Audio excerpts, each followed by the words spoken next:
حضرت غوث پاک رضی اللہ عنہ فتح الربانی میں فرماتے ایک ہی کام کہ حضرت کیا کہ حضور کی شریعت پر چلا ہوں، اللہ نے اپنی بارگاہ کا مقبول بندہ بنا لیا ہے۔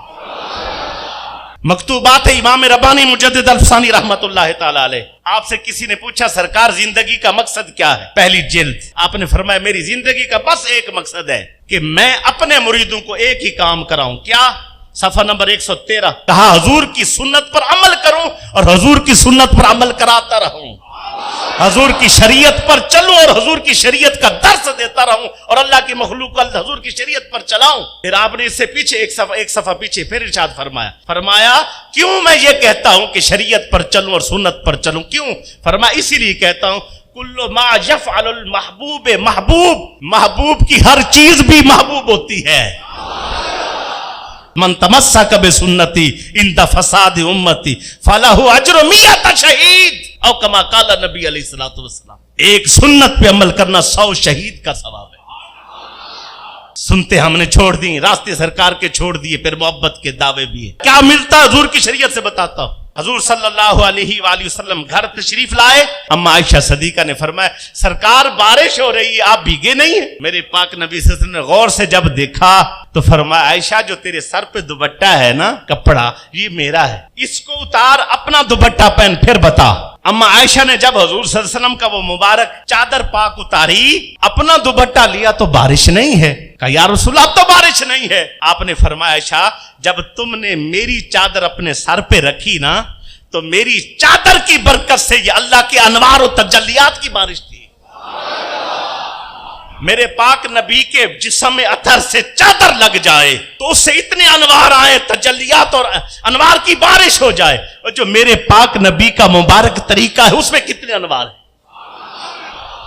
ہیں، وہ ذات سے مس ہو گیا۔ یہ حضور کی بات ہے، جس کی ذات کی قدر ہوتی ہے اس کی بات کی بھی قدر ہوتی ہے۔ صحابی دیوار کے ساتھ ٹیک لگ کے نہ نماز پڑھ رہا ہے ایسے، جب سلام پھیرا کسی نے پوچھا، حضرت عبداللہ ابن عمر سلام پھیرا، پوچھا بیمار ہے؟ کہا نہیں۔ کہا پھر ٹیک لگ کے نماز کیوں پڑھتے ہو؟ کہا ایک دن حضور نے یہاں ٹیک لگ کے نماز پڑھی تھی اسی لیے نماز ایسے پڑھ رہا ہوں۔ کہا سرکار کی تو طبیعت ٹھیک نہیں تھی، حضور نے اسی لیے ٹیک لگائی تھی۔ کہا بس ہو نہ ہو، ہم تو یار کی ادا فرما رہے ہیں۔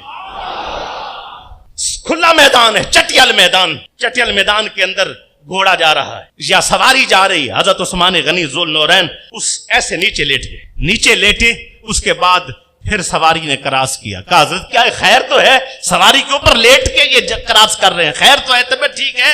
کہتے ٹھیک ہے۔ کہا پھر لیٹ کیوں گئے؟ کہا حضور یہاں سے گزرے تھے تو سرکار لیٹ گئے تھے اسی لیے میں لیٹ گیا۔ کہا اس وقت تو جھاڑی تھی یہاں۔ کیا تھی؟ جھاڑی تھی۔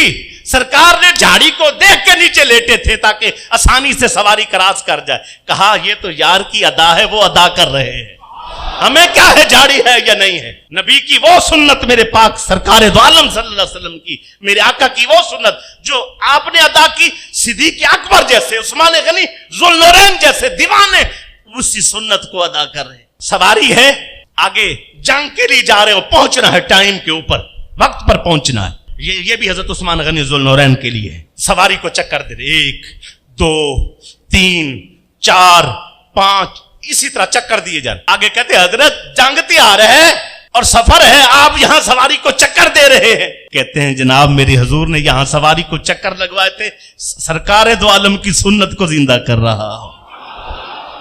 جن کو اللہ نے آنکھیں دی تھی انہوں نے میرے پاک نبی کی ادائیں اپنائی اور رب کا قرب حاصل کیا، حضور کی ادائیں اپنا کے۔ وہ آنکھ والا تیرے جوبن کا تماشا دیکھے، حضور سے کیا ملتا ہے؟ کسی کی آنکھیں ہوں تو آنکھ والا تیرے جوبن کا تماشا دیکھے، دیدائے کور کو نظر آئے کیا وہ کیا دیکھے، اندھے کو کیا پتا کہ سرکار کی سنت کیا ہے۔